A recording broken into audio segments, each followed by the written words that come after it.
ආයුවැඩේවා නිරෝගේවා සූපත් වේවා ඔබ රට සහ මුළු ලෝකයම. අද මැයි මාසේ 20 වෙනිදා the B-Day. මොකක්ද? the B-Day. අද එක්සත් ජාතීන්ගේ සංවිධානය නම් කරනවා මේ මැයි මාසේ 20 වෙනිදා මීමැස්සන් පිළිබඳව වන දිනය, මීමැසි දිනය. World Bee Day. ඇයි එහෙම දවසක් නම් කරන්න හේතුව? ඒකට හේතුව තමයි ඒක අර සාමාන්‍යයෙන් ගත්තොත් ලෝකයේ පැවැත්ම තීරණය වෙන සාධක, මානවයාගේ පැවැත්ම තීරණය වෙන සාධක දිහා බැලුවම මීමැස්සාගේ පැවැත්ම තමයි ලෝකයේ පැවැත්ම කියලා කියන්නේ. ඒ කියන්නේ we all depend on the survival of bee. මීමැස්සාගේ පැවැත්ම තමයි අපේ පැවැත්ම බවට පත් වෙන්නේ.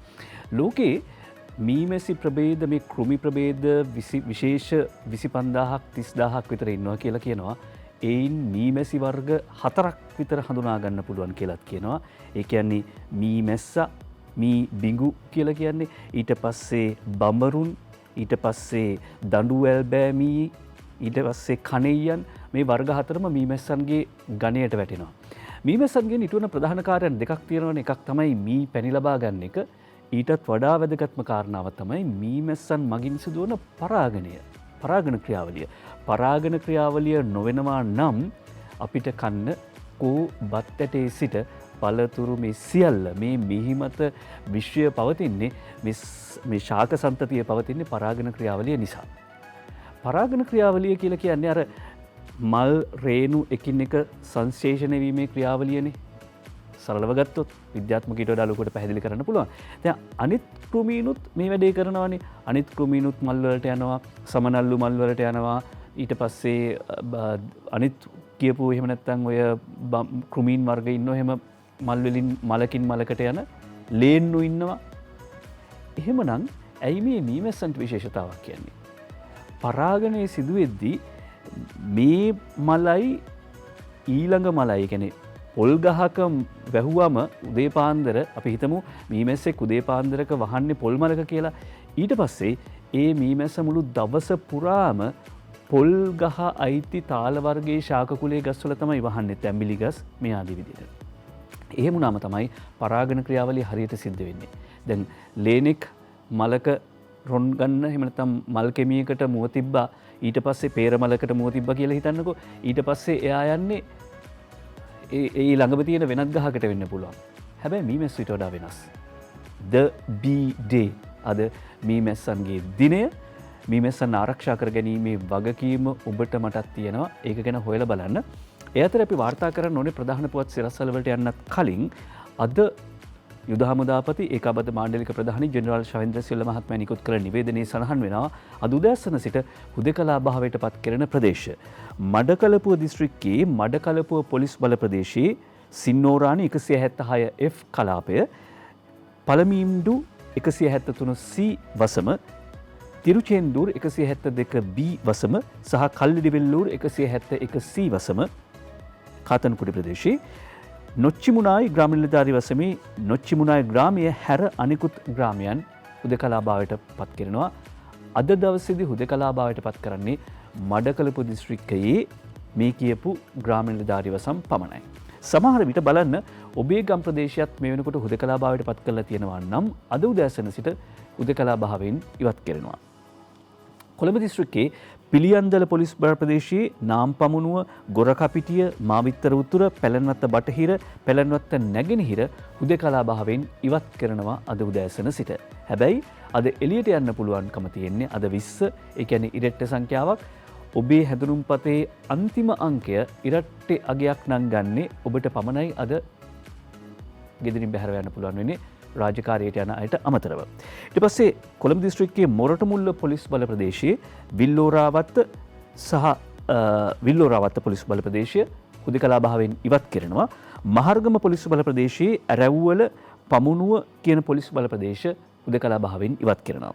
ඊට පස්සේ ගම්පහ දිස්ත්‍රික්කයේ කටාන පොලිස් බල ප්‍රදේශයේ කේසි සිල්වාපුරය, ඊට පස්සේ කදිරාන උතුර ග්‍රාමයේ ඇටඹ ගහවත්ත කොටස 93 C කියන කොටස, කදිරාන දකුණ ග්‍රාම නිලධාරී කොටසේ පේශකර්ම කොටස 93 හුදකලා භාවයෙන් ඉවත් කරනවා. වත්තල පොලිස් බල ප්‍රදේශයේ වත්තල 473 වසම හුදකලා භාවයෙන් ඉවත් කරනවා. ගම්පහ දිස්ත්‍රික්කයේ මහර පොලිස් බල ප්‍රදේශයේ ඇල්දෙනිය නැගෙනහිර සූරියපාලුව දකුණ සූරියපාලුව උතුර පහළ කරගහමුණ උතුර ඉහළ කරගහමුණ උතුර ඒ වසම් හුදකලා භාවයෙන් ඉවත් කරනවා. ඒ වගේම කළුතර දිස්ත්‍රික්කයේ මොරගහහින පොලිස් බල ප්‍රදේශයේ පල්ලන්නෝරුව කෝරළඉම කුමුක බටහිර කියන පොලිස් බල ප්‍රදේශ හුදකලා භාවයෙන් ඉවත් කරනවා. හොරණ පොලිස් බල ප්‍රදේශයේ නර්තනගල හුදකලා භාවයෙන් ඉවත් කරනවා. මතුගම් පොලිස් බල ප්‍රදේශයේ යටදොළවත්ත බටහිර ග්‍රාම සේවා වසමේ කොරටු හේනගම ඊට පස්සේ පානදුර දකුණු පොලිස් බල ප්‍රදේශයේ වලාන උතුර වැකඩ බටහිර කිරිබේරිය මාළමුල්ල නැගෙනහිර බදුරලිය පොලිස් වසමේ ඉඟුරුදලුව මීදලන පැලෑන්ද මොරපිටිය උතුර තීනියාවල සහ හැඩිකල්ල කියන වසම් හුදකලා භාවයෙන් ඉවත් කරනවා.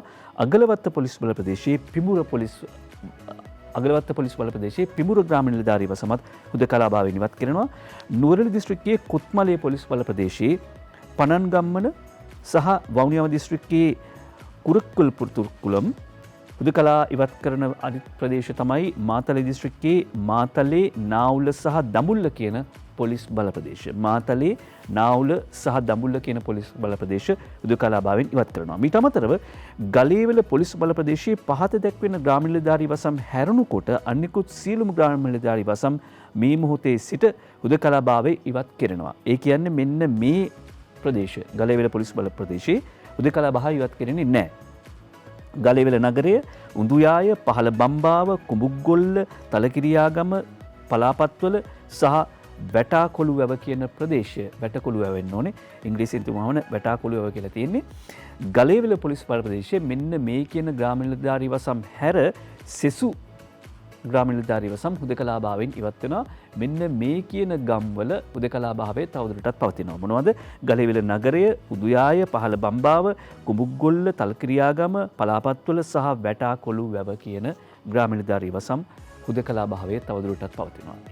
ඒකාබද්ධ මාණ්ඩලික ප්‍රධානී යුද හමුදාපති ජෙනරාල් ශවින්ද්‍ර සිල්වා මහතා විසින් නිකුත් කළ නිවේදනයට අනුවයි හුදකලා භාවයට ලක් කරන ප්‍රදේශ අද හුදකලා භාවයට ලක් කරන බව දැනට ප්‍රකාශ වී තිබෙන්නේ මඩකලපුව දිස්ත්‍රික්කයේ ප්‍රදේශ කිහිපයක් පමණයි.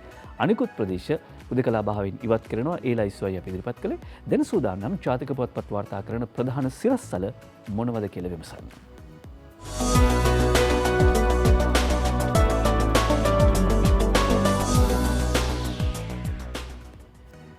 ව්‍යසනයක සලකුණු දිවයින ප්‍රධාන සිරස්තලය ඒ වාර්තාකරණයේ සමන් ගමගේ එන්නත් ගත්තත් රෝගය ඇතනම් බෝ වෙන්න පුළුවන් ව්‍යසනයක සලකුණු තත්ත්වය එක්ව පාලනය කර යුතුයි. අද දිවයින පුවත්පතේ මුල් පිටුව ප්‍රධාන සිරස්තලය ඒ කොවිඩ් නිමෝනියාව හැදුණු දහසකට වඩා රෝහල්වල ව්‍යසනයක තත්ත්වයක් ව්‍යසනයක සලකුණු කියලා කිව්වේ මේ නිසා වෙන්නට ඇති. වරුණ පෙරමුණයි වාර්තා කරන්නේ අද අරුණ පුවත්පතේ ප්‍රධාන සිරස්තලය කොවිඩ් නිමෝනියාව හැදුණු දහසකට වඩා රෝහල්වල සැලකිය යුතු පිරිසක් එයින් බේරා ගැනීමේ හැකියාව පවතින බව විශේෂඥ වෛද්‍ය ආනන්ද විජේවික්‍රම මහත්මයා පවසනවා. කොවිඩ් නිමෝනියා තත්ත්වයෙන් රෝගීන් දහසකට වඩා රෝහල්ගතව ප්‍රතිකාර ලබන බව කායික රෝග විශේෂඥ වෛද්‍ය ආනන්ද විජේවික්‍රම මහත්මයා සඳහන් කර සිටියා.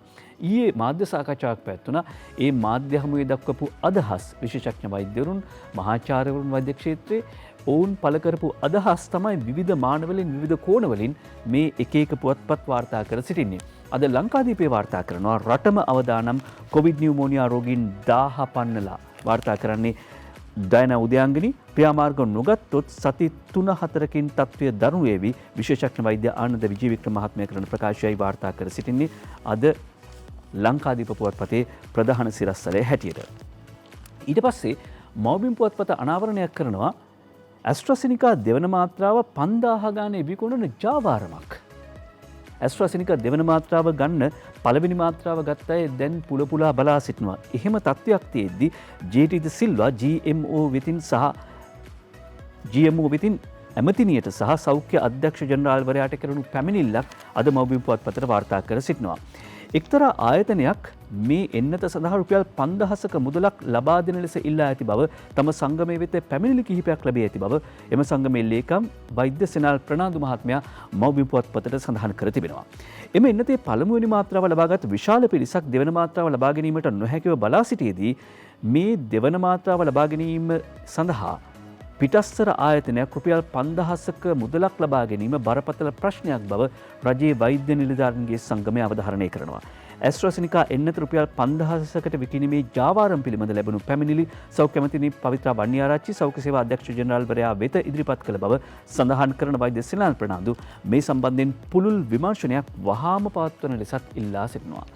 ඇස්ට්‍රාසෙනිකා එන්නත 5000ට එළිය ගන්න තියෙනවද? බලධාරීන්ගේ අවධානයටයි ඒ පුවත යොමු කරන්නේ අද මවුබිම් පුවත්පත.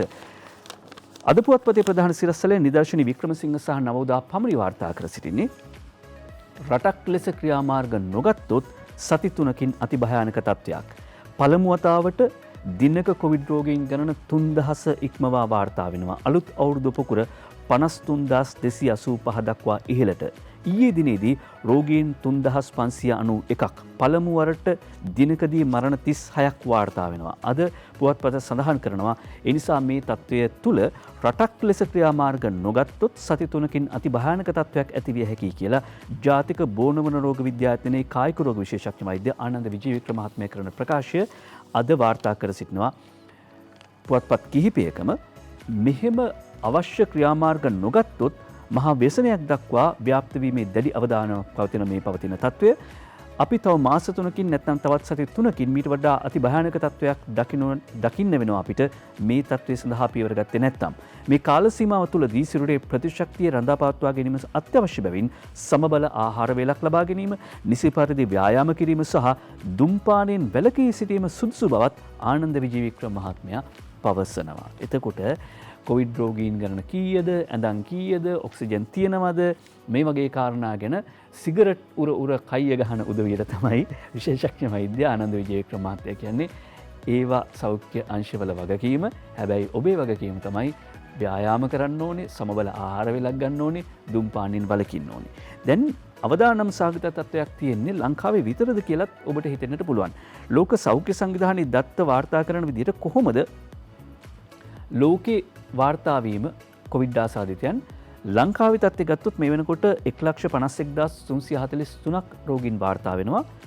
අර ඊයේ දවසේදී වාර්තා වෙන මේ අද පුවත්පත කියනෝනේ මරණ 36 කියලා වාර්තා වෙන ඒ මරණ සියල්ල එක ලංකාවේ මේ වෙනකොට වාර්තා වෙන මරණ සංඛ්‍යාව 1051යි.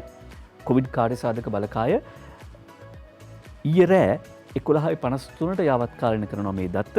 ඒ අනුව 28,976 දෙනෙක් මේ වෙනකොට රෝහල්ගතව නැත්නම් අතරමැදි ප්‍රතිකාර මධ්‍යස්ථානවල ප්‍රතිකාර ලබනවා. 28,976ක්. එන්න ඒ ප්‍රමාණය වැඩි වෙනවා කියලා ඔබට පැහැදිලි. අපි ඊයේ වාර්තා කරද්දී 25,000 සීමාව හිටියේ. අද 28,000යි. ඊළඟට ඊයේ දවසට වාර්තා වෙන අලුත් රෝගීන් සංඛ්‍යාව 3,591ක්.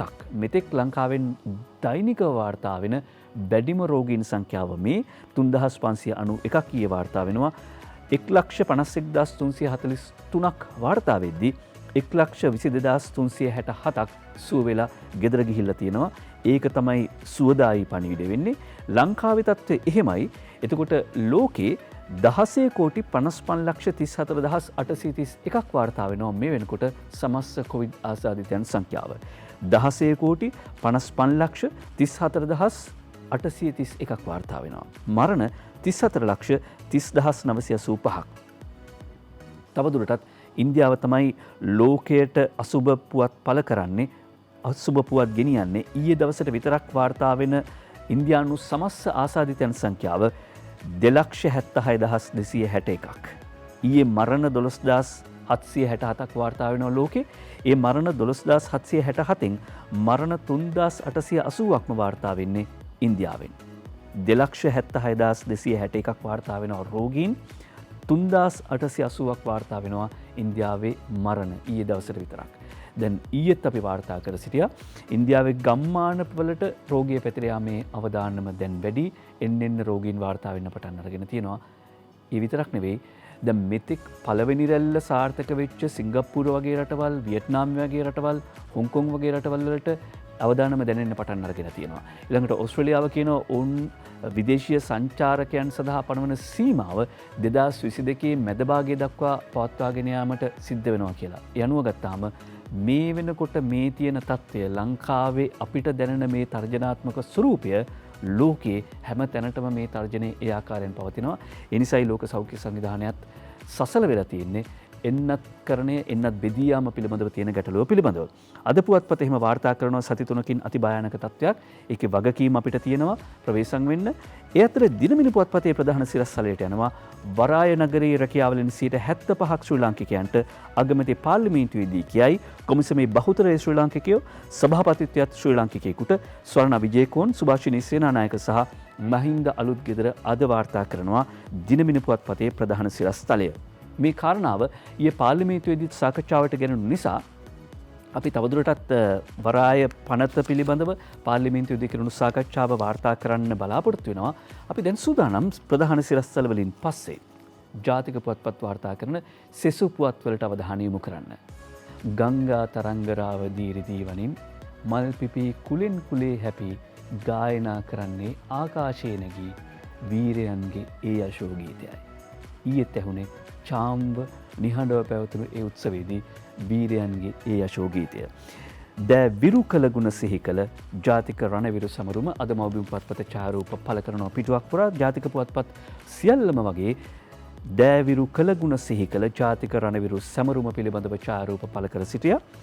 යුද ගුවන් නාවික පොලිසිය සහ සිවිල් ආරක්ෂක බලකායේ වීරෝදාර රණවිරුවෝ 28619 දෙනෙක් මව්බිමේ නිදහස වෙනුවෙන් දීපිදුහ.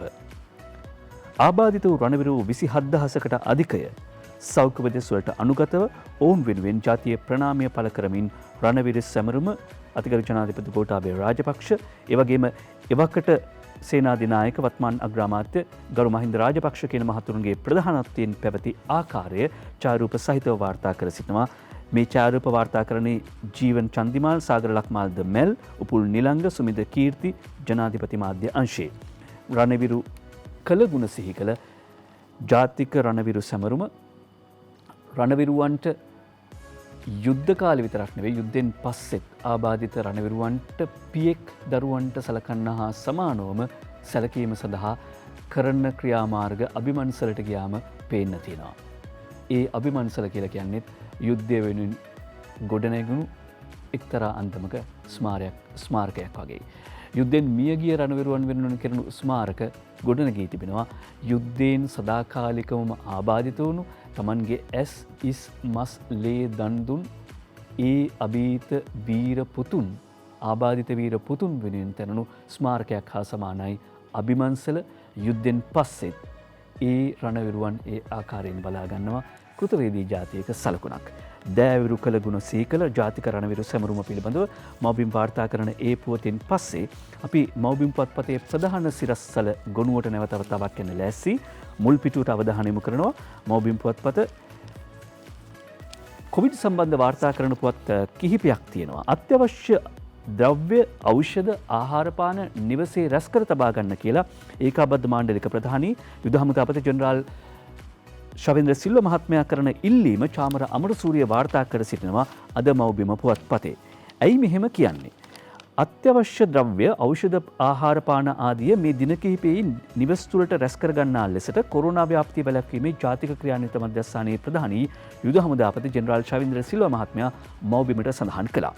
සතියකට ආසන්න සංචරණ සීමාවක් පැනවෙන බවට පෙරතියා දැනුම් දුන්නේත් ජනතාවට අත්‍යවශ්‍ය භාණ්ඩ රැස් කර ගැනීමට බවද යුද හමුදාපතිවරයා සඳහන් කළා. අඟහරුවාද දවසේ පැය 19ක විරාමයක් ලැබෙන්නේ මේ අත්‍යවශ්‍ය භාණ්ඩ හිඟයක් තියෙනවා නම් ඒ ටික ආය ගෙදරට ගෙන්න ගන්න. ඒ මිසක් මේ සංචරණ සීමා පවතින කාල සීමාව තුළදී ගෙදර කන්න දේවල් නැහැ, දරුවට පිටි ටික නැහැ කියලා එළියට යන්න එපා. සංචරණ සීමා කාලයේදී කිසිවෙකුත් නිකුරුණේ මංමාවත් තුළ ගමන් කිරීම, නිවෙස් වලට පිටස්තරයන් එක් රැස් කර ගැනීමේ ආදී කටයුතු සිදු නොකළ යුතු බවත් යුද හමුදාපති ජෙනරාල් ශවේන්ද්‍ර සිල්ව මහත්මයා අවධාරණය කර සිටිනවා. ඇඟලුම් කම්හල් ආශ්‍රිතව 700ක පොකුරක් වාර්තා වෙන බව අද මව්බිම් පුවත්පත වාර්තා කරන මේ පුවත ගෙන එන්නේ කුමුදු උපුල් ශාන්ත. ඇඟලුම් කම්හල් ආශ්‍රිතව 700ක අලුත් කොවිඩ් පොකුරක්. කොහෙන්ද මේක වාර්තා වෙන්නේ?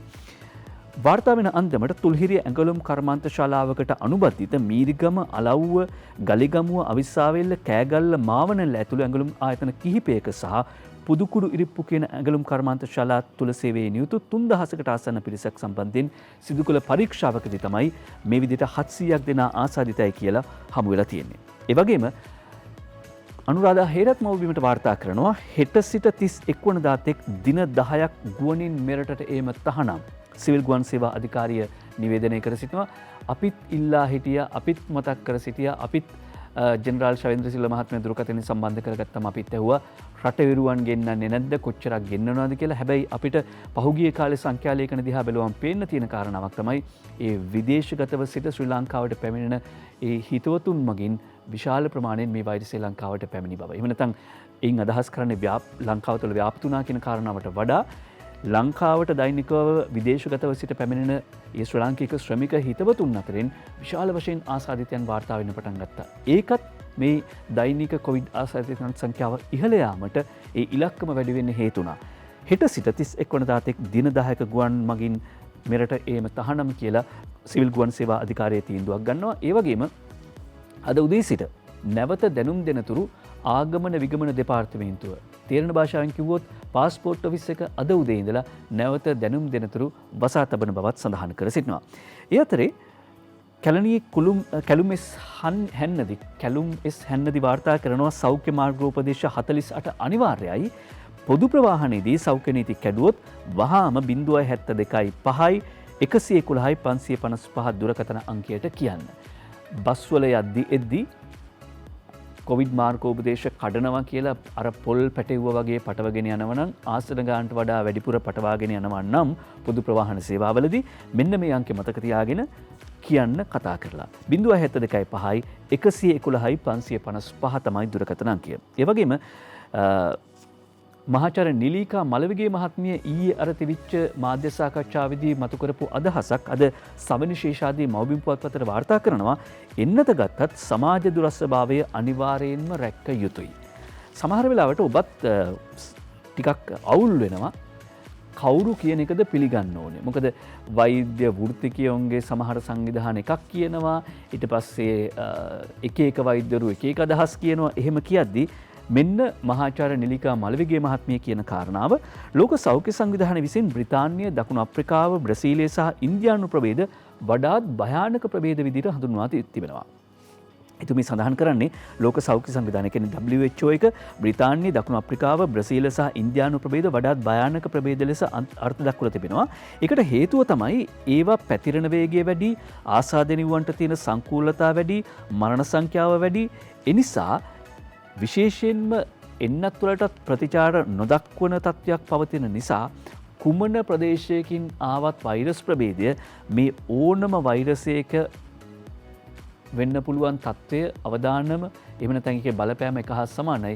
වඩාත්ම වැදගත් වෙන්නේ ප්‍රභේද මොකක්ද කියකේ හිතින් එක නෙවෙයි. මේක ඉන්දියානු ප්‍රභේදයේද බ්‍රිතාන්‍ය ප්‍රභේදයේද කියකින් එක නෙවෙයි. මේ මොහොතේදී ලෝපුරා මේ වේගෙන් පැතිරෙන වෛරස් ප්‍රභේදයේ ඉතාමත්ම අවදානම සහගතයි. නිසා සෞඛ්‍ය නීති රීති ඉතාමත්ම හොඳින් සහ තදින් පිළිපදින එක.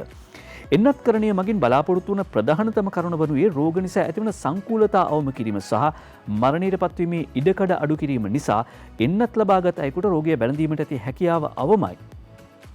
එන්නත් ලබාගත්ත කෙනෙක්ට රෝගය පැතිරීමේ එහෙම නැත්නම් රෝගය වැළඳීමේ ඉඩකඩ අවමයි. එයින් අදහස් වෙන්නේ රෝගය වැළඳෙන්නේ නැහැ කියලා. එන්නත්කරණයෙන් බලාපොරොත්තු වෙන්නේ මරණයට තියෙන ඉඩකඩ අඩු කරන එක සහ සංකූලතා අඩු කරන එක. ඒ නිසා ඒ ගැන සැලකිලිමත් වෙන්න. මොකද එන්නත විදගත්ත කියලා එහා මෙහා යන්න ලයිසන් එකක් හම්බ වෙන්නේ නැහැ. Tamanට උනත් එන්නත වැළඳීමේ අවදානම තියෙනවා. ඒ විතරක් නෙවෙයි තමන්ගේ ගෙදරට තමන්ගේ ආදරණීයන්ට මේ වෛරසය ගෙනියන වාහකයෙක් බවට පත් වෙන්න පුළුවන්. ඒ නිසා එන්නත ගත්තත් ප්‍රවේශම් වෙන්න ඕනි කියන කාරණාව මහාචාර්ය නිලිකා මලවිගේ මහත්මිය සඳහන් කර සිටිනවා. මව්බිම් පුවත්පතයි වාර්තා කර සිටින්නේ. ඊට පස්සේ අපි අරුණ පුවත්පතට අවධානය යොමු කරනවා. අරුණ පුවත්පත මුල් පිටුවේ වාර්තා කරනවා පුවත් ගොනුවක් මේ සම්බන්ධයෙන් COVID-19 සම්බන්ධයෙන් රට පුරා වාර්තා වෙන පුවත් ගණනාවක් වාර්තා කර සිටිනවා. තුල්හිරිය ඇඟලුම් කම්හලක ආසාදිතයෝ 402ක් අපි මව්බිම් පුවත්පතේ නියපොත උපුටා දැක්වුවා. පුදුකුඩිරිප්පු ඇඟලුම් කම්හලේ ගණන 368යි. රෝගීන් මිලියනයක් ගැන ප්‍රකාශය උපකල්පනයක් විතරයි. වෛද්‍ය හේමන්ත හේරත් නියෝජ්‍ය සෞඛ්‍ය සේවා අධ්‍යක්ෂ ජෙනරාල්තුමා කියනවා මේ විදිහට ගියොත් මිලියනයක් මැරෙන්න පුළුවන් කියලා කිව්වේ ඒක උපකල්පනයක් විතරයි. ඒ අපි සෞඛ්‍ය නීති රීති පිළිපදින්නේ නැතුව ඊළඟට මේ රෝගය පාලනය කිරීම සඳහා ක්‍රියාමාර්ග ගන්න නැතුව අත් දෙක බැඳගෙන හිටියොත් තමයි මෙහෙම වෙන්න පුළුවන්. දවස් 5ක් ඇතුළත 20 දෙනෙක්ට බෝ කරනවා කියලා හිතුවොත් එහෙම තමයි මේක මිලියනයක් දක්වා වර්ධනය වෙනවා කියලා කියන්නේ. හැබැයි සෞඛ්‍ය නීති රීති අපි හරියට පිළිපැත්තොත් ඒ වගේම බලධාරීන් හරියට මේක කළමනාකරණය කරගත්තොත් මේ ඉලක්කම මෙච්චර එහාට යන්නේ නැහැ. බෝ නොවන රෝග ඇති අය සායනයට පැමිණීම අනිවාර්යයි කියලා මේ වාර්තා කර සිටින විශේෂඥ වෛද්‍ය චම්පිකා වික්‍රමරත්න මහත්මිය කරන ඉල්ලීම බෝ නොවන රෝගය ඒ කියන්නේ දියවැඩියාව අධික රුධිර පීඩනය වගේ බෝ නොවන රෝග තියෙන අය ක්ලිනික් යන එක අනිවාර්යයි. ඕනම ප්‍රභේදයකින් ගැබිනියන්ට දරුණු රෝග ලක්ෂණ ඇති වෙන්න පුළුවන්. වරණ පෙරමුණ වාර්තා කරන්නේ මහාචාර්ය නිලිකා මලවිගේ මහත්මිය කරපු ප්‍රකාශයක්ම තමයි. ඒ නිසා ඕනම ප්‍රභේදයකින් ගැබිනි මව්වරුන්ට තියෙන අවදානම වැඩි. මේ වෙනකොට ගැබිනි මරණ 5ක් වාර්තා වෙනවා. ගැබිනි මව්වරුන් ප්‍රවේශම් කරගන්න ඊයේ වාර්තා කර සිටි අපි ගැබිනි මව්වරුන්ට ආසාදනය වීම අවම කරගන්න කටයුතු කරන්න ඕනේ. ඒ වගේම කිරි දෙන මව්වරු කොවිඩ් ආසාදිත වුණා කියලා කිරි දුන්නම දරුවන්ට ඒක වැළඳෙනවා කියලා තාම හොයාගෙන නැහැ. එහෙම අනතුරක් පිළිබඳව තාම සේයාවක් නැහැ කියලා ඊයේ වාර්තා කර සිටියා.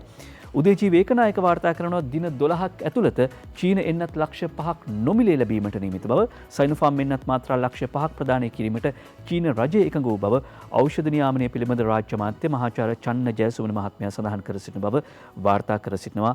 අද අරුණ පුවත්පත බොහෝ රෝගීන් වාර්තා වෙන්නේ කොවිඩ් නියුමෝනියා ලක්ෂණ එක්කනේ. ඒ කියන්නේ මේ වතාවේදී රෝග ලක්ෂණ තියෙන උදවිය වැඩිපුරම වාර්තා වෙන්නේ. ඒ කියන්නේ රෝග ලක්ෂණ වැඩිය මතුවෙන්නේ නැහැ. හැබැයි අර නියුමෝනියා තත්ත්වය නිසා තමයි බොහෝ දෙනෙක් රෝහල්ගත කරන්නේ. ඒ නිසා ශ්වසන අපහසුතාවයම තියෙනවා නම් විශේෂයෙන්ම වෛද්‍ය උපදෙස් ලබා ගන්න කියලා ඊයේ රාත්‍රියේදී ජෙනරාල් ශවින්ද්‍ර සිල්වා මහත්මයා නිවේදනයකට නිකුත් කළා.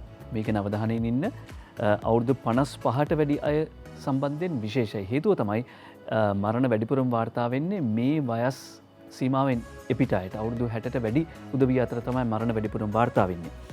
නිරෝධායන බඩුමල්ල සමග මිල සඳහන් බිලකුත් ලබා දෙන්න තීරණය කළා තිබෙනවා. ජනාධිපති කාර්යසාධක බලකායෙන් උපදෙස් දිනවෙන පුවත්පතට ධනුෂ්ක ගොඩකුඹරයි වාර්තා කර සිටින්නේ.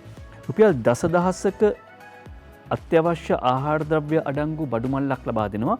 මේ අත්‍යවශ්‍ය භාණ්ඩ ඇතුළත් බඩුමල්ල දෙනුවේ නිවෙස්වලම නිරෝධායනය කළ අඩු ආදායම්ලාභීන් සහ හුදකලා කළ ප්‍රදේශවල විසෙන ජීවන වෘත්තිය ඇනහිට ඇති පවුල් සඳහා පමණක් බවත් මාසික වැටුපක් ලබන රජයේ සේවකයන්ට ඊට හිමිකමක් නැති බවත් අවධාරණය කරනවා.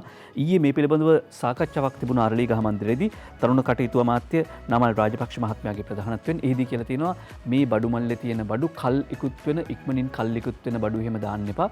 ක්වොලිටියට මේ බඩු ටික දෙන්න කියලා. එතකොට මේ රුපියල් 10000 බඩු මල්ල ලැබෙන්නේ නිරෝධායනට ලක් කරන අඩු ආදායම්ලාභීන්ට සහ දෛනික ආදායම් මාර්ග අහිමි වෙන පුද්ගලයන්ට. එතකොට දෛනික ආදායම් මාර්ග අඩු උදවිය ගැන කතා කරාම අද දිවයින පුවත්පත වාර්තාවක් ගෙන එනවා. ජන මණ්ඩලෙන් අපි උපුටා ගන්නවා දිවයිනේ මේ තිරප්පණය ප්‍රදේශයේ ජනතාව මෙන්න මෙහෙමයි. ඔවුන්ට මේ කොවිඩ් වසංගතය නිසා සංචලන සීමා පැනවුණාම දැනිලා තියෙන්නේ දෛනික ජීවිතයට. පළතුරු විකුණන අපිව නැත්තටම නැති වුණා. අලිස්ථාන බි හේමමාලා කොණ්ඩෙ කපන්නත් මිනිස්සු වෙන්නේ නැහැ. පුංචි කුළුමේ අනෝම මල්කාන්ති. අමතර කොටස් ගණන් නිසා සර්විස් එකට වාහන එන්නේ නැහැ. ඇතුන්ගම සුරේන්ද්‍ර මාකලන්ද.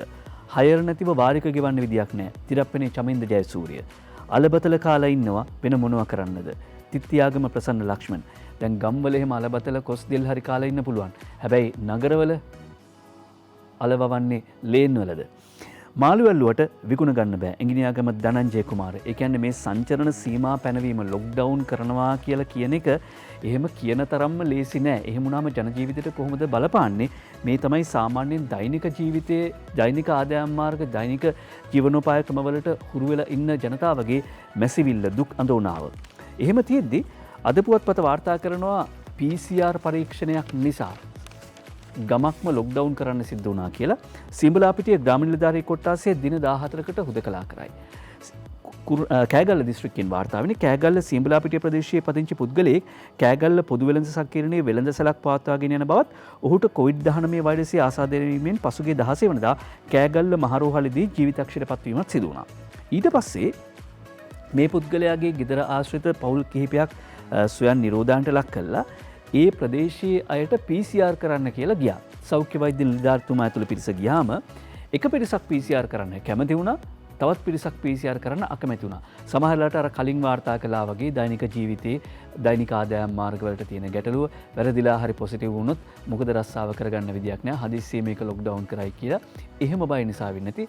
හැබැයි එහෙම රණ්ඩු කරගන්න බෑ. ඒ නිසා මොකද කරලා තියෙන්නේ? සියඹලා පිටිය මේ ග්‍රාම නිලධාරී කොට්ටාසේ දෙගොල්ලෙක් දෙකට බෙදිලා PCR කරන්න පුළුවන් බෑ කියලා සටන් කරද්දි නෑ. එහෙමනම් ඉතින් තීරණයක් ගන්න බැරි නම් එකඟ වෙන්න බැරි නම් කලහ කරනවා නම් ගේම ඉල්ලනවා නම් ගේම ඉන්න කියලා දවස් 14ක් ගේම ඉන්න කියලා සියඹලා පිටිය ග්‍රාම නිලධාරී කොට්ටාසේ දින 14කට හුදකලා කරයි PCR කිරීමට ගිය වෛද්‍ය කණ්ඩායම හිස් අතින්ම ආපහු එයි කියලා වාර්තා කරද්දී ලංකාදීප පුවත්පතේ තියෙනවා නිරෝධායන නීති කඩලා එක පොකුරට ඉඳලා ගෙයක් ඇතුලේ බිබී බජව් දැමූ 7ක් අසු වෙති. මේක මේ කියන්නේ දැන් හෙට ඉඳලා කරන්න දෙයක් නැහැ.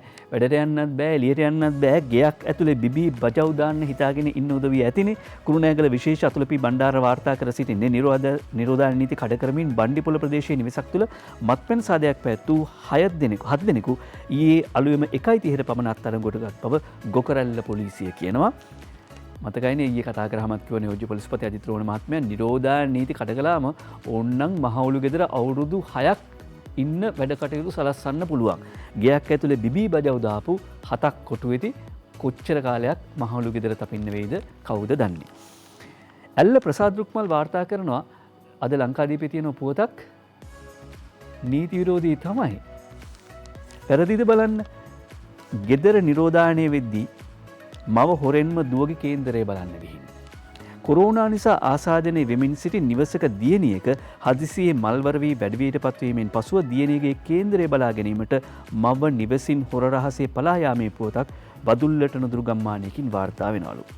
දැන් මෙහෙම දෙයක් සිද්ධ වුණාට පස්සේ ඇත්තටම ඉතින් අම්මා කෙනෙක්ට අර නීති රීති ඔක්කොමත් අමතක වෙනවා. හොර රහස ගිහිල්ලා නැකතක් බලාගෙන ඉන්න හිතනවා තමයි.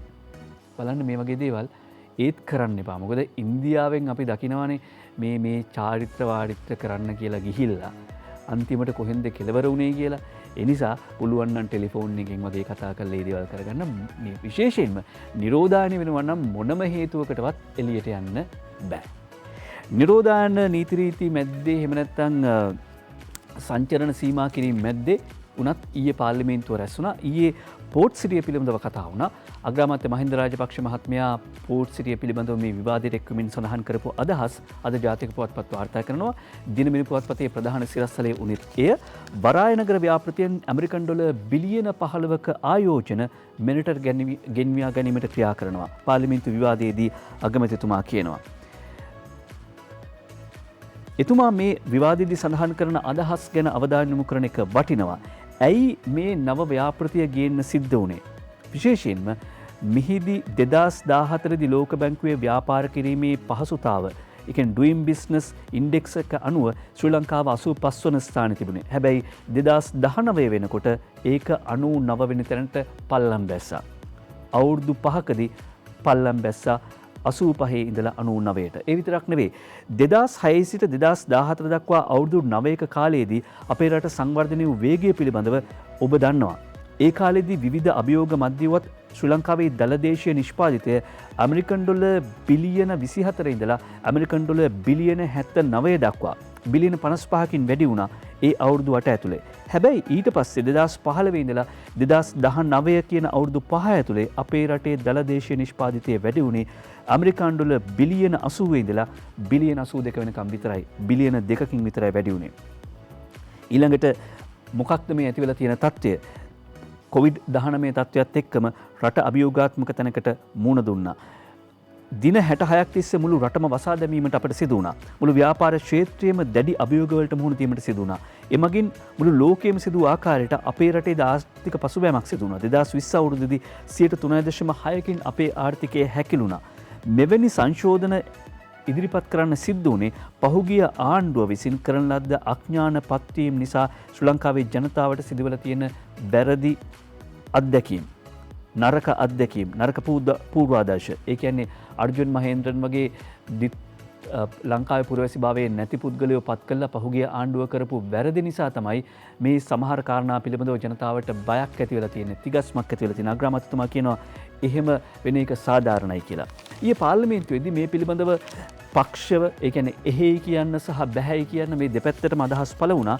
අද පාර්ලිමේන්තුව පිළිබඳව වාර්තා කරද්දී ස්වර්ණ විජේකෝන් සුභාෂිනී සේනානායක සහ මහින්ද අලුත්ගෙදර වාර්තා කරනවා දිනමින පුවත්පතට මේ වාර්තා වෙච්ච කාරණා දෙපැත්තෙම දේශපාලනඥයන් දක්වපු අදහස්. ඒ අනුව ඊයේ මේ පිළිබඳව පාර්ලිමේන්තු මන්ත්‍රී ආචාර්ය හර්ෂද සිල්වා මහත්මයා කරපු ප්‍රකාශය. අපි වරාය නගරයට විරුද්ධ නැහැ. මේ මගින් රටේ ඉදිරි සංවර්ධන අවස්ථාවක් ලැබෙනවා. අපි ආදායම් නොමැති තත්වයක සිර වී සිටින්නේ දැන්. ඉදිරියට යාමට හැකි භාණ්ඩ හා සේවා නිෂ්පාදනය කිරීමට හැකියාවක් නැහැ. මේ රටේ දියුණු කරන්න සරල සේවා නිෂ්පාදනය වෙනුවට සංකීර්ණ භාණ්ඩ නිෂ්පාදනය කරමින් වැඩි පඩි ලැබෙන සේවා නිෂ්පාදනය කළ යුතු වෙනවා. මේ වෙනුවෙන් අපේ ජාත්‍යන්තර සමග සම්බන්ධ වෙ යුතුයි. අපිට ඒ වෙනුවෙන් හැකියාව තාක්ෂණය අතින් දියුණු තත්වයකට රටපත් කරන්න ඕනේ. අපි මේ පාර්ලිමේන්තුව පිළිබඳව වාර්තා ගෙන ඉන්නේ අද දිනමින පුවත්පතේ වාර්තා කර සිටින්නේ රටේ හැරවුම් ලක්ෂ්‍ය බවට මේ ආර්ථික කළමනාකරණයේ ගන්නා වූ පියවර පෝට් සිටිය වැදගත් වෙනවා කියලා සඳහන් කරනවා. අද දිනමින පුවත්පත මේ නාවික හා වරාය ඇමති රෝහිත අබේගුණවර්ධන මහත්මයා කරන ප්‍රකාශය තමයි දිනමින පුවත්පත සිරස්තලයේ කොටගන්නේ. ඒ වගේම රමේෂ් පතිරණ මහත්මයා කියනවා සමහරු කියනවා මේක හදිස්සියකින් ඇයි සම්මත කරන්න යන්නේ කියලා. කිසිම හදිස්සියක් නැහැ. 2014 ආරම්භ කරපු වැඩසටහනක් මේක. පසුගිය යහපාලන ආණ්ඩුව පවා මේක අවසානයේදී පිළිගත්තා. මේක හදිස්සියක් තියෙනවද ඇයි මේ කලබලය කියලා බොහෝ දෙනෙක් අහනවා. ඇත්තම කතාව තමයි දැනටමත් පරක්කුයි. දැන් පෝට් සිටිය භූමිය ගොඩ කළා ගොඩක් කල් මේකට ආයෝජකයෙක් ගෙන්න ගන්න ඕනේ. මේ භූමිය බදු දෙන්න ඕනේ. අර ඉඩම් සේල් කරනවා වගේ සරලව ගත්තොත් ඉඩම් සේල් කරනවා වගේ මේවා බදු දෙන්න ඕනේ. එහෙම ආයෝජකයෙක් ගෙන්න ගන්න විදියක් නැහැ. භූමිය තියෙනවා මේක කැබලි කළා බදු දෙන්න විදියක් නැහැ මේ නීති හදන්න නැතුව. එහෙම ගත්තාම ඇත්තටම ප්‍රමාදයි. ඒ නිසා හදිස්සියක් නෙවෙයි කියන්නේ රමේෂ් පතිරණ ඇමතුමත් පාර්ලිමේන්තුවේදී කිව්වේ ඒ කාරණාව. ඒ වගේම ඩිලාන් පෙරේරා මන්ත්‍රීතුමා සඳහන් කළා ඇයි මේ අය සමහරෙක් මේ විදියට විරුද්ධ වෙන්නේ? මෙතන තියෙන්නේ චීන විරෝධයක්. ඇමරිකාවට අවශ්‍ය විදියට මෙයා චීනයට විරුද්ධව කටයුතු කරනවා. ඇමරිකානු තානාපතිවරයාගේ පදයට සමගි ජන බලවේගී මන්ත්‍රීවරු කටයුතු කරනවා. ඇමරිකාවට අවශ්‍ය විදියට මෙයා බහුතරයක් කටයුතු කරනවා. සමගි ජන බලවේගී සමහර මන්ත්‍රීවරු කියනවා අපි මේකට විරුද්ධ නැහැ කියලා. අපි පරිපාලන ව්‍යුහයට විතරයි විරුද්ධ කියනවා. සමහරු මේකට කියනවා අපි කොහොත්ම මේකට විරුද්ධ නැහැ කියලා. ඒ වගේම අමාත්‍ය නිමල් සිරිපාල ද සිල්වා මහත්මයාත් මේ වගේම අදහස් දැක්වුවා. විපක්ෂයේ හර්ෂද සිල්වා මන්ත්‍රීවරයාගේ කතාවෙන් සහ අනිත් අයගේ කතාවලින් පැහැදිලි වෙන්නේ මේ වරාය නගරය පිළිබඳව විපක්ෂයේ පරස්පර විරෝධී මත රාශියක ඉන්න බව. ඒ නිසා මොකද හර්ෂද සිල්වා මහත්තයා කියනවා මේ පනතට උන් විරුද්ධ නැහැ මේ පනත හොඳයි. ඒ වගේම ඉතිහාසය ගැන මතක් කළා. දැන් සමහර අය මේකට විරුද්ධ වෙනවා. ඒ කියන්නේ විපක්ෂය ඇතුළේ මේ විදිහේ එක මතයක් නැහැ. ඊළඟට අජිත් නිවාඩ් කබ්‍රාල් රාජ්‍ය අමාත්‍යතුමා පාර්ලිමේන්තුවේදී කිව්වා පහුගිය ආණ්ඩුව විසින් වරාය නගර ව්‍යාපෘතිය අනවශ්‍ය ලෙස කල්ගත්ත නිසා පරක්කු කරපු නිසා පෝට් සිටි ව්‍යාපෘතිය පරක්කු කරපු නිසා චීනයට හෙක්ටාර් 22ක් වැඩිපුර දෙන්න සිද්ධ වුණා. නමුත් මේක ලංකාවට හිතකර තත්වයකට මේ ගිවිසුම වර්ධනය කර ගැනීම තමයි අරමුණ. ඒ වගේම වරාය ඇමති රෝහිත අබේගුණවර්ධන මහත්මයා කළ ප්‍රකාශයක් කොළඹ වරාය නගර ව්‍යාපෘතිය සම්බන්ධයෙන් අපි කතා කරන්නේ මහින්ද රාජපක්ෂ ජනාධිපතිතුමා නිසා. එතුමා වරාය සංවර්ධන ව්‍යාපෘතියේ දියකඩනයක් ආරම්භ කිරීමත් එක්කයි මේකේ ආරම්භය සිද්ධ වුණේ. මේ දියකඩන නිසා පර්යන්ත කිහිපයක් පටන් ගන්න පුළුවන් වුණා. ඇමරිකන් ඩොලර් බිලියන 1.4ක වියදමින් මේ අලුත් භූමියක් නිර්මාණය වෙන්නේ මහින්ද රාජපක්ෂ මැතිතුමා වරාය සංවර්ධනය කිරීමේ එක පියවරක් විදියට මේ දියකඩනය හදපු නිසා. ඒකට මේ අලුත් භූමියක් නිර්මාණය වෙන්නේ දියකඩනයත් එක්ක. දැන් මම අහනවා විපක්ෂයෙන් මේ ව්‍යාපෘතිය පටන් ගන්න වෙලාවේදී ජනතා විමුක්ති පෙරමුණ කිව්වා මේ ව්‍යාපෘතියට කළුගල් ගේන්න ගියොත් ලංකාවේ එක කළුගලක්වත් ඉතුරු වෙන්නේ නැහැ කියලා. මේ දියකඩනේ හදන විට ලංකාවේ කළුගල් නැති වෙනවා කියලා ජනතා විමුක්ති පෙරමුණ කිව්වා. ඒ නිසා එහෙන් බැලුවාම මේ ව්‍යාපෘතියට ඔවුන් දැන් විරුද්ධ වෙන එක සාධාරණයි කියලා කියද්දී උදේ ගම්මන්පිල මහත්වරයා කිව්වේ මහ කොළඹ ආර්ථික කොමිෂන් සභා පනත සකස් කිරීමට කටයුතු කරපු අය ඒ ඉන්න අයම ඇයි දැන් මේකට මේ විරුද්ධ වෙන්නේ? ඒක ඉතිහාසයේ ලොකුම විහිළුව කියලා සඳහන් කළා. දැන් රෝහිත අබේගුණවර්ධන මැතිතුමා කියන්නේ ජනතා විමුක්ති පෙරමුණ මේකට විරුද්ධ වෙන එක සාධාරණයි කියලා. ඊයේ ජනතා විමුක්ති පෙරමුණෙන් පාර්ලිමේන්තුවට යන්න බැරි වෙච්ච සුනිල් හඳුන්නෙත්තු මන්ත්‍රීවරයා පාර්ලිමේන්තුවට යන පාරින්දගෙන නිහඬ විරෝධතාවක් කළා. පෝට් සිටි පනත පාර්ලිමේන්තුව තුලදී සම්මත කර නොගන්නා ලෙස ඉල්ලමින් ජනතා විමුක්ති පෙරමුණ කෝට්ටේ පාර්ලිමේන්තුව අසලදී නිහඬ විරෝධතාවක් පවත්වපු ආකාරය ලලිත් පෙරේරා වාර්තා කරනවා. අද අරුණ පුවත්පතට. ඒ වගේම පෝට් සිටි පනත මුලින්ම ජනතාව දැනගත යුතුයි කියලා විජිත හේරත් මන්ත්‍රීවරයා කරන ප්‍රකාශයේ ෆස්ලම් වාර්තා කරනවා. ඔව් ජනතාව දැනගත යුතුයි. දැනටත් ඔබට මේ පෝට් සිටි පනත පිළිබඳව මේ පෝට් සිටි පනත ගැසට් එක ඔබේ ජංගම දුරකථනයට උනත් ඒක ඩවුන්ලෝඩ් කරගන්න පුළුවන්. කියවලා බලන්න මේ කතාවල ඇත්ත නැත්ත මොනවද කියලා. අපි සූදානම් ඊට පස්සේ විරාමයක් ලබන්න. විරාමයට කලින් ඉක්මනින්ම සඳහන් කරනවා ඊයේ පාර්ලිමේන්තුවේදී දක්වපු තවත් අදහසක්. ඒ තමයි නෞෆ මෞලවි මේ පාස්කු ප්‍රහාරයේ මහා මොලකලු බව ඇමරිකානු විමර්ශන අනුව තහවුරු වුණා කියලා අමාත්‍ය ව්‍යාඩ්මිරාල් ආචාර්ය සරත් වීරසේකර මහත්මයා සඳහන් කළා. නෞෆ මේ ප්‍රහාරයේ ප්‍රධාන චරිතයේ බව FBI එකනුත් සනාථ කොට තිබෙනවා. මේ ප්‍රහාරයට විදේශිකයනුත් සම්බන්ධයි.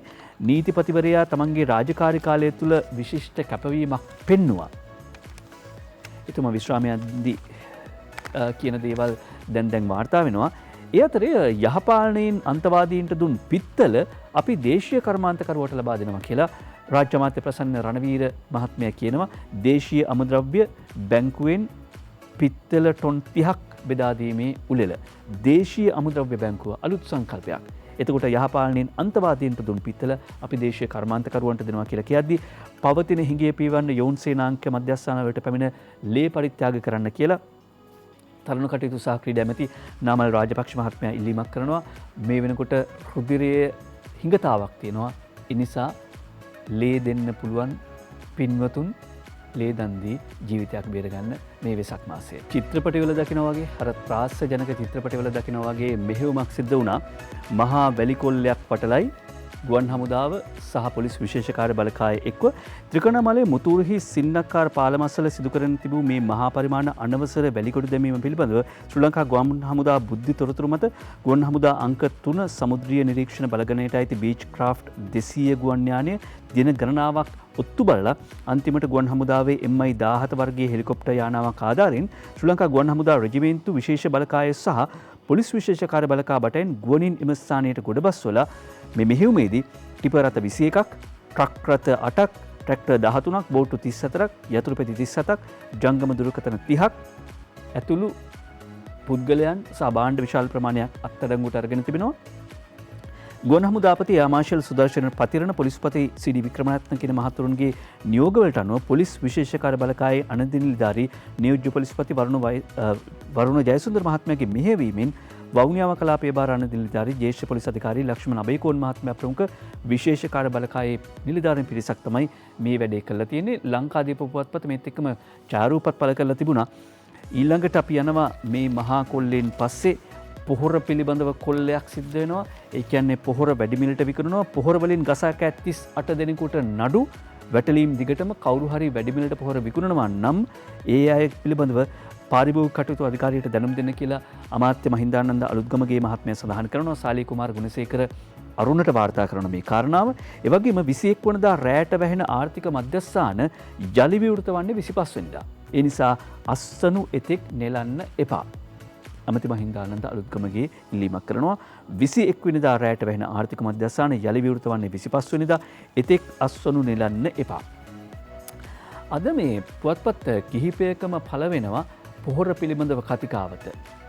අද ලංකාදීප පුවත්පතේ පළ වුණා වාර්තාවක් ප්‍රකාශයක්. ඒ ප්‍රකාශය මගින් කියවෙන්නේ මේ පොහොර ගෙන්වීම නතර කරලා රසායනික පොහොර භාවිතය නතර කරලා ගෙන යන වැඩපිළිවෙල ඒක හරියන්නේ නැහැ. කාගේ හරි වමනාවකට එහෙම ප්‍රතිපත්තිමය තීරණය ගත්තට ඒව හරියන්නේ නැහැ. ඇස්බෙස්ටස් වලට මොකද වුනේ? එහෙම ප්‍රශ්න කරලා තියෙනවා. ඒ සමහර ලිපිවල අදහස් දක්වන උදවිය කවුද කියලා හොයලා බලන්නත් වටිනවා. ඒ අය මීට කලින් උන්ගේ පැටිකිරිය මොනවද? සමහරලාවට ගල්ලංගුරු හොරෙන් ගල්ලංගුරු වලින් වංචා කරපු උදවිය වෙන්න පුළුවන්. එහෙම නැත්නම් විදුලි ඒකකයකින් වංචා කරපු උදවිය වෙන්න පුළුවන්. ලංකාදීප පුවත්පතේ වාර්තා කර සිටියා මේ ලංකාදීප පුවත්පත මේ විශේෂ ලිපියක් පළ කර තිබුණා. පොහොර තහනම පිළිබඳව අපි අර ලිපිගණුවේ B11 කියලාත් නම් කරලා තිබුණේ ඉන්දිකයියේ ඒක තමයි. ඒ එක පැත්තකට දක්වන අදහස් බලන්න එහෙම වාර්තා කරද්දී අද පුවත්පත වාර්තා කරනවා ලංකාවේ සියලුම මිනිසුන්ට කාබනිකව කන්න දෙනවා කියන එක ප්‍රායෝගිකද මෙන්න අර කියපු කතාව පොහොර තහනමට අතීතයෙන් පාඩමක් කියලා මේ ලිපිය සඳහන් කර සිටිනවා.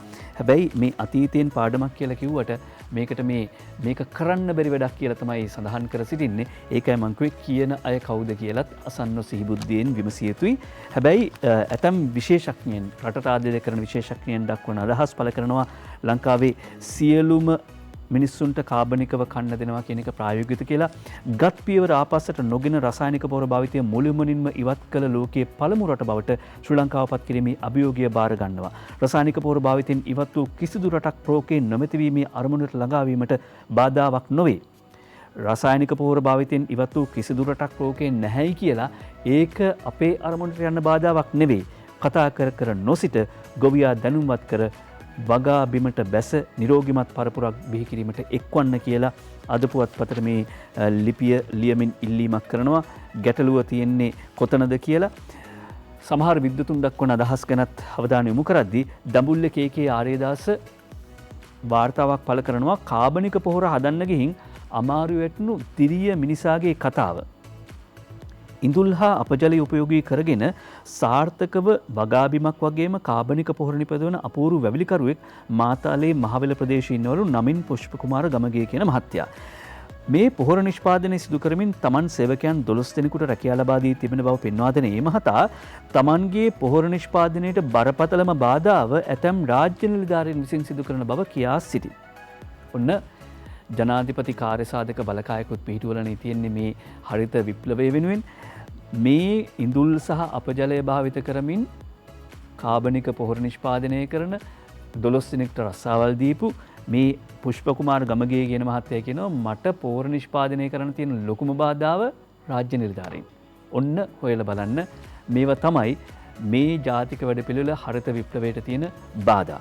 ඊට පස්සේ අපි සූදානම් කාටුන් බලන්නත් තියෙනවානේ. කාටුන් බලන්න යන්න කලින් අපි අද ලංකාදීප පුවත්පත සාමාන්‍යයෙන් උපන්දින පිළිබඳව අපි සඳහන් කරන්නේ මේ අපේ බර්ත්ඩේ විෂස් යනවනේ වෙනම උපන්දින සුබ පැතුම් යනවනේ 5:55ට සහ හවස 6:25ට. හැබැයි මේ කවිය විශේෂයෙන්ම සඳහන් කර සිටින්නට හේතුවේ රඹුකන හිමි සඳුනි යසසින් වැජබේවා කියන ප්‍රාර්ථනාව කවීන් සාහිත්‍යකරුවන්ගේ හිත්වල තියෙන නිසා සසරෙහි සැරිසරා සැපෙමින ලක්දිරණේ ජනිත වූ දිනය සිහි කරමින් මෙත් සිටිනේ පෙරමඟ සුබ නිමිති දකිමින් යන ලෙසිනේ පතනමි සුභාසිරි රඹුකන හිමි සඳුනේ කියලා පිටිපන දකුණ ගලාහේන සීවලි සදහම් සෙවණේ ගෝණදෙනී සීවලි හිමියන් මේ කවිය ලියන්නේ අදට යෙදෙන රඹුකන සිද්ධාර්ථ යතිවරයාණන් වහන්සේගේ ජන්මදිනය වෙනුවෙන්. අපි ඒ සටහන සමග කාටුන් බලන්නට යොමු වෙනවා.